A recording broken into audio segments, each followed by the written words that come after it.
When I was just a little boy, I asked my mother what would we eat. Will it be chicken? Will it be fish? Here's what she said to me.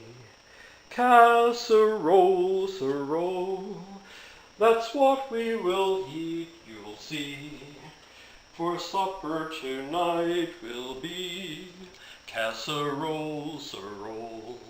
Oh, sorry, I couldn't resist doing a pun on that song because today we're preparing a casserole. So I'm going to tilt the camera down a bit so you can see what's happening down here, and we'll get right on with our cooking.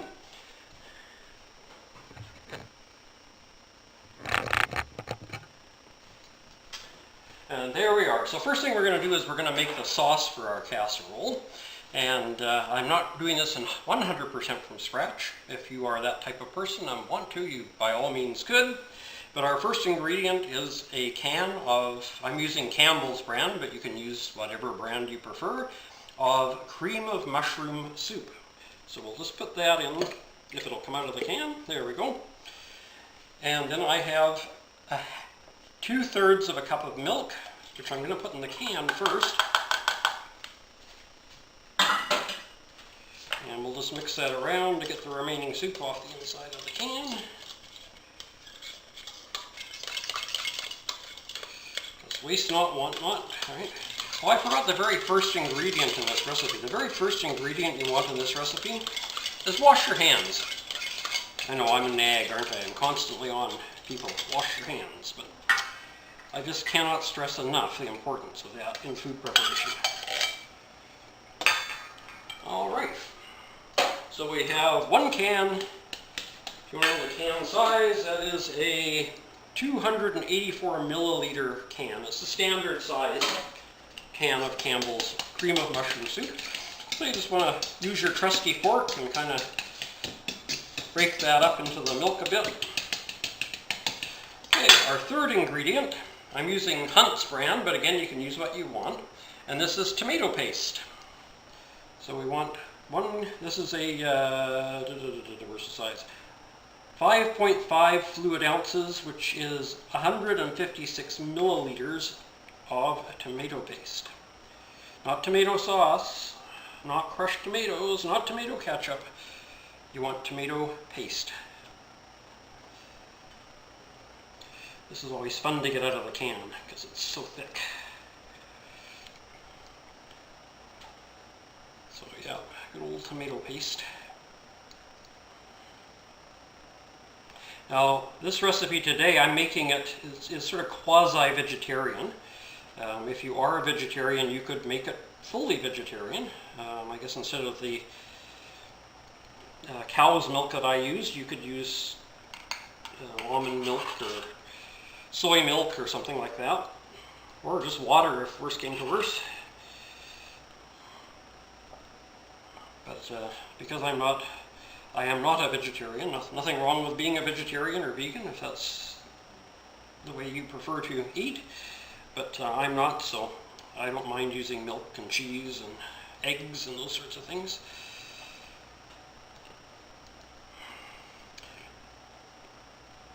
But I am, as I say, making this quasi-vegetarian. I'm not putting any meat in it. Now, you could, if you wanted to, add meat to this recipe. It's kind of a versatile casserole recipe in that you can change it up fairly easily without causing any problems. So there we go. I think I've got that all in there. And we'll work that in. Now your cream of mushroom soup, which is at the moment kind of a creamy color, is now going to take on sort of a interesting orangey color. Combination of the tomato paste with the cream of mushroom soup and the milk gives it kind of a sort of reddish orange appearance. All right.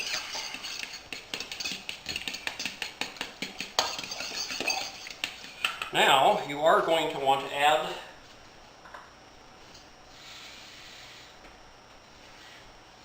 the half of a cup of water. Just blend that in.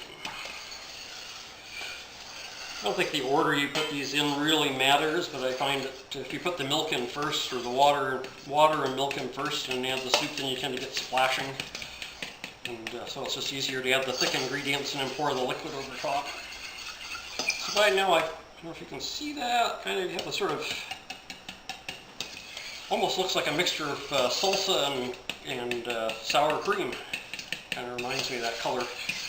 But anyway, so we have in here our cream of mushroom soup, our tomato paste, our 2/3 of a cup of water, or no, sorry, our 2/3 of a cup of milk, our 1/2 cup of water. And now we are going to add to that a tablespoon of Italian seasoning. So you just kind of sprinkle that on there. And you can blend that in. So that's 1 tablespoon of Italian seasoning. As usual, you'll see I put the ingredients on the screen there so you can write them down as we go. If you don't want to be bothered writing them down, I always include at the end of my,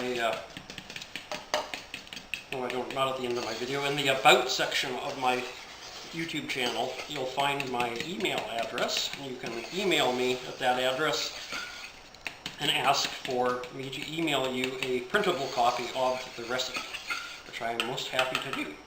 Okay, so after your tablespoon of Italian seasoning, next you want 1/2 a tablespoon of, this is cardamom. That's C-A-R-D-A-M-O-N, cardamom.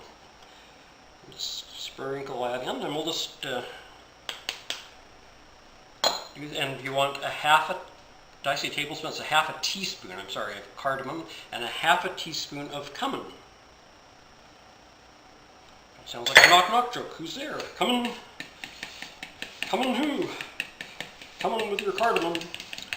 Oh, you're getting bad, Ian. Better quit while you're ahead. Alrighty, so we want to mix those 2 spices in there really well.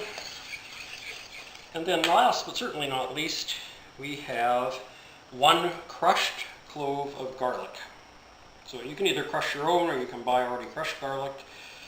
And I'm not sure what a clove of garlic crushed would equal in, like that's a tablespoon of crushed garlic, or I guess it depends how big the clove is, huh? And we'll mix that into there as well. Get that all worked in. Okay. Now we have the sauce ready.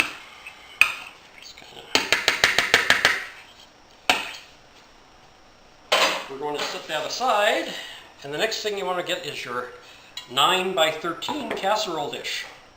And we're going to start with a layer of zucchini. I'm not sure, I think you have a different name for this in England, but it's kind of like a dark green cucumber. But it's, I believe, in the marrow family, squash family. And just put a layer of that in the bottom of your casserole. That's good. And then we're going to put some onion. So I chopped all mine up ahead of time, but other ingredients in this are, the way I'm making it is a zucchini sliced, as you can see, a crookneck squash sliced, an onion sliced. I only had a 1/2 an onion, otherwise I would do the full round rings, but you make do with what you have, right? If you don't got, you don't got.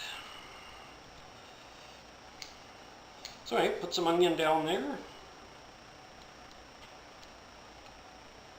Okay, and your next layer is going to be sliced potatoes. Now I'm using, these are Pontiac Red, I believe.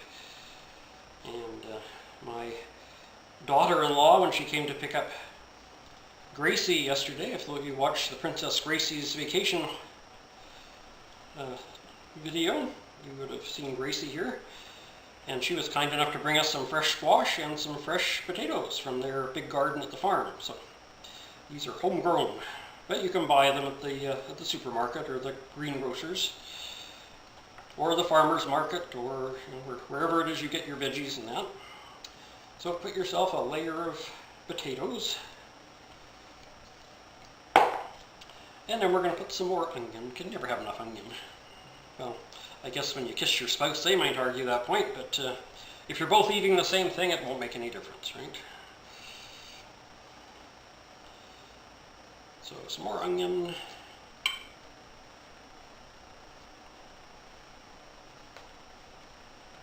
Just layer that on there.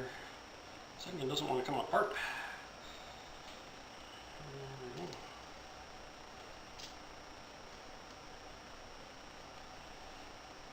So get your onion on there. Oh, and by the way, you cook this at 350 degrees Fahrenheit. I've already preheated my stove to that temperature. So I have no idea what that is in Celsius. If you're used to using Celsius, you'll have to go online and find a converter to convert it to Celsius. Anyway, then the next ingredient. This is Crockneck squash. This is what it looks like when you grow it. You may have a different name for it. We call it Crockneck squash. As you can see the reason why we call it that. But we're using that next, so we do a layer of that next.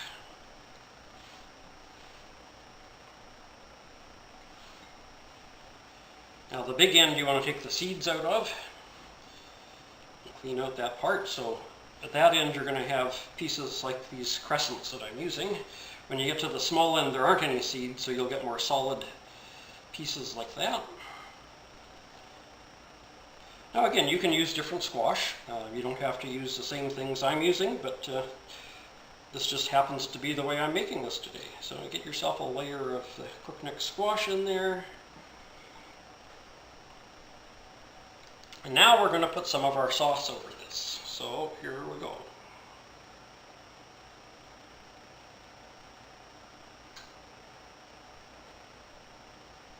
So you probably at this point put about half your sauce on.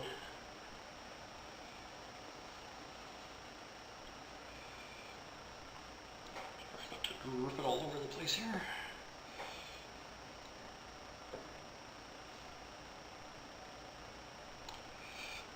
Go. I'll see the spatula in there.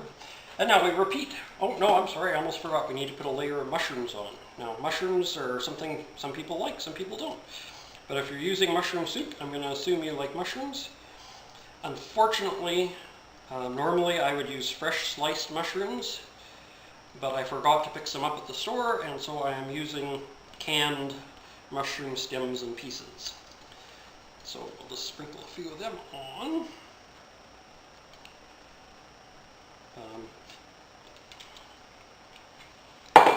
And now we'll go back to our zucchini. We'll put another layer of zucchini over here.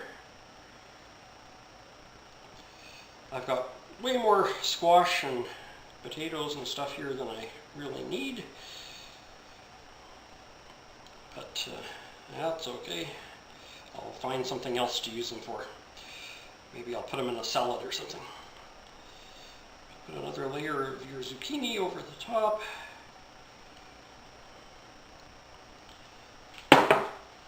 And I'm going to put one more layer of potato here as well.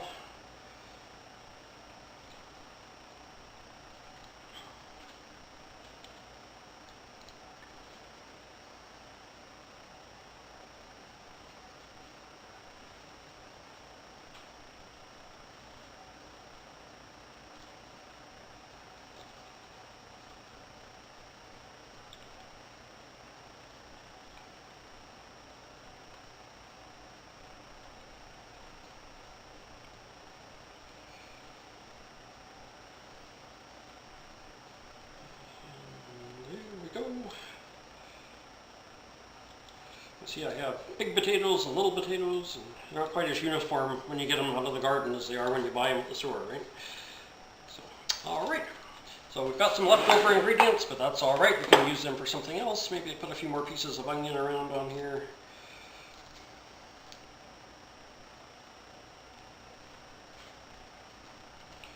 Just so nobody can accuse me of being really frugal with my onions. Did I say mushroom? I meant onion, sorry.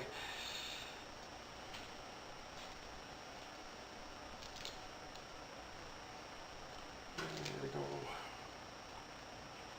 So we'll do that. We'll finish up our mushrooms that we have here because there's not enough to make worthwhile keeping for anything else.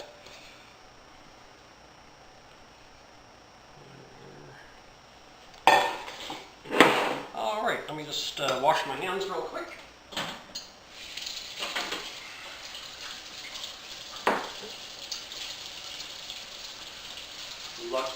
Lucky me, I can live in luxury, 'cause I've got a pocket full of dreams. It's my universe, even with an empty purse, 'cause I've got a pocket full of dreams. I wouldn't trade the wealth of Wall Street for a road where nature trod, and I calculate I'm worth my weight in goldenrod. Okay, back to the cooking here. And so then we take the rest of our sauce, the remainder, and we're going to put that over the top.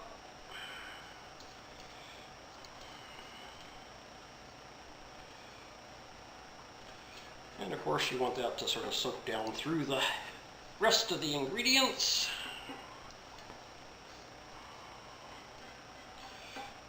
Sorry, I'm not really letting you see what I'm doing here, but I'm just scraping the inside of the bowl, which isn't overly exciting to watch.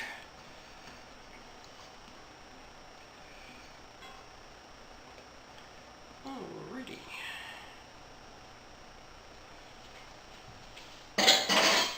And we'll just kind of spread that around so it overflows down into the crevices, but not out over the sides of the casserole.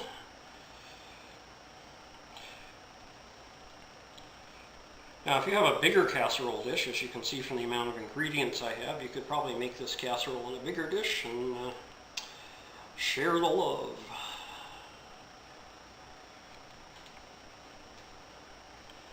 There we go. We'll just give that a second to soak down there. Get a little bit over here.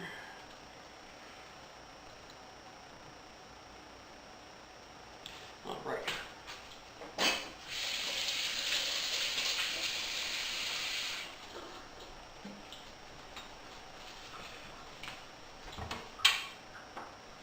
Now next I'm going to sprinkle a little salt over the top. You can do this each layer if you want.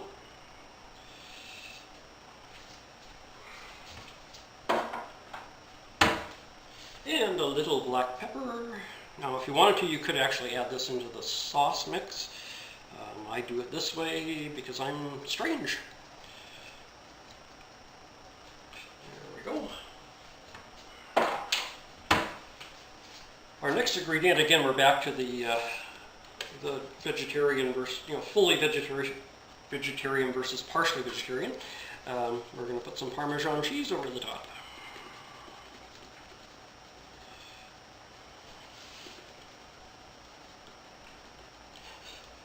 If you have fresh Parmesan cheese, oh, that'll be even nicer. And if you don't like Parmesan, then leave this off and use something else.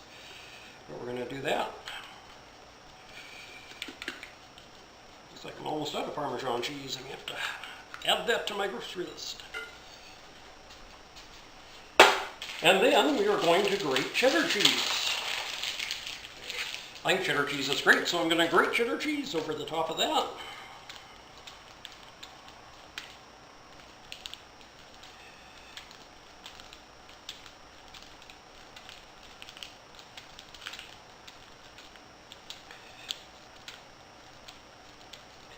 Yeah, I'm making a mess. I know. But it's my kitchen. And I won't expect Mrs. Wygaff to clean up this mess. She's not here. She's off on her normal Tuesday card playing afternoon. So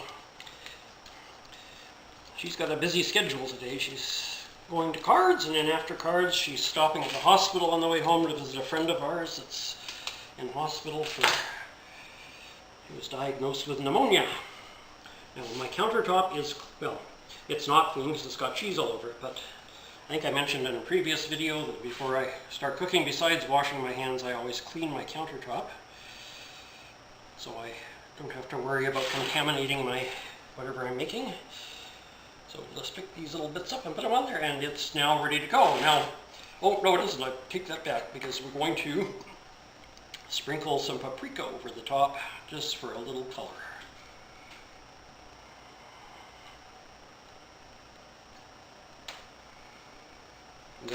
now we're ready. So, as you can see, it's ready to go in the oven. This is called I call this my summer squash and potato casserole. As I said earlier, if you want to doctor it up and put some meat in there, you could use bacon bits, you could put ham slices, you could pre-cook some bacon, just pretty much anything. Whatever your, that's good. Whatever your little heart desires as far as ingredients goes, you could do this. I have a friend that jokingly calls this my kitchen sink casserole because I say, well, you can just put in whatever you want, except maybe the kitchen sink. Anyway, there it is. We'll put it in the oven. Oven's preheated to 350 degrees Fahrenheit. In it goes. Set the timer for 45 minutes, and in 45 minutes that will come out of the oven and be ready to eat. I'm going to have to reheat it later to feed my dear wife, but last time I did something and didn't show you, that was when we made pizza, and I didn't show you it baked. I got instructed by Mrs. Wygath that people want to see the finished product. So if you remember, I put out a little short video later showing our partially eaten cooked pizza. But I will pre-cook this, I'll bring it out for you to see, and luckily it's something that I can warm up again later and it'll be just as good. Alright, you can go write a letter to your best friend, take a nap, walk the dog, clean out the cat box, whatever it is you need to do, and I'll see you in 45 minutes. God bless. Lucky, lucky me, I can live in luxury, 'cause I've got a pocket full of dreams. Well, our timer just stopped, and we'll turn off our oven, and we have our casserole all cooked and ready to eat right out of the oven. How about that? Look good? I should take a look here and see what we're looking at with the camera. Ah, there we go. We'll just tilt this down a bit for you, and you can have a little bit better look there at that casserole. Close the oven door. And there we go, a lovely summer squash, or fresh squash and potato casserole. Hope you enjoyed the I can't even talk straight today. I hope you enjoyed today's video and recipe. As always, I'll have the ingredients listed on the screen, and you can follow along or write down the recipe and try it later. Again, it's very versatile. You can add whatever you want. If you want some meat in there, you can add ham or bacon, or I guess you could do a browned hamburger, or pretty much anything you like, just to your own taste. So, that's the recipe for this week. Hope you've enjoyed. Until Friday, when I do the shoutouts and Groner, may God bless you. Take care. Stay safe, my friends. Bye-bye. I'm no millionaire, but I'm not the type to care, 'cause I've got a pocket full of dreams. With an empty purse, 'cause I've got a pocket full of dreams.